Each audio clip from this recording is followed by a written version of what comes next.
ఎవరి చెవుల పువ్వులు పెడతారు సార్? ఇగో ఈయన ఎస్ఓటీ లక్ష్యం ఏమిటి, ట్యాపింగ్ పేర్లు ఎంపిక ఎలా జరిగింది, సిట్ ప్రశ్నలకు ఎస్ఐబి మాజీ ఓఎస్డి ప్రభాకర్ రావు మౌనం, అధికారులకు చెప్పి ఆధారాలు ధ్వంసం చేసినట్లు వెల్లడి, అధికారులకు చెప్పే ఆధారాలు ధ్వంసం చేసినట్టు వెల్లడి, 8 గంటల పాటు విచారణ, రేపు మళ్ళీ రావాలని నోటీసులు ఇచ్చినట్ట. నరరూప రాక్షసుడి ప్రభాకర్ రావు ఇప్పుడు పోలీసుల్లో ఉండి ఏది ఇక్కడ నల్గొండ ఎస్పీగా కూడా పనిచేసిండు. నల్గొండ ఎస్పీగా పనిచేసి నయీంతో అంటగాగి రామోజీ ఫిలిం సిటీ దగ్గర నయీం గ్యాంగు మూటలు పెట్టిపోతే ఈ మూటలు తీసుకుపోయినటువంటి దొంగ. వీనంత దొంగ నా కొడుకు ఎవడు లేడిగా పోలీసులలో.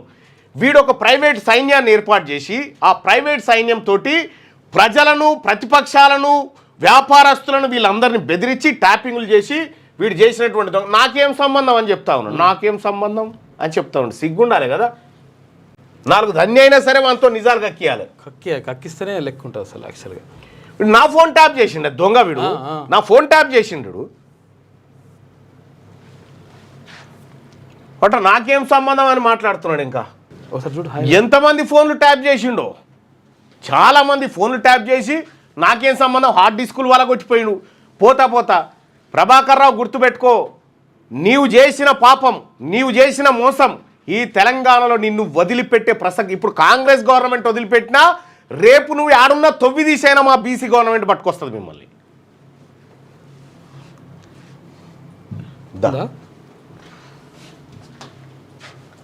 ఫోన్ అక్రమ ట్యాపింగ్ కేసు ప్రధాన నిందితుడు స్పెషల్ ఇంటెలిజెన్స్ బ్రాంచ్ మాజీ ఓఎస్డీ ప్రభాకర్ రావు సిట్ అధికారుల ప్రశ్నలకు మౌనం దాల్చారు. సుదీర్ఘ ఎదురు చూపుల తర్వాత సోమవారం ఎట్టకేలకు ఆయన సిట్టు ముందుకు వచ్చిందట.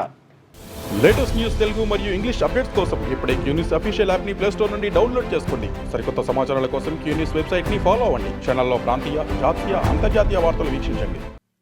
లైక్ చేయండి.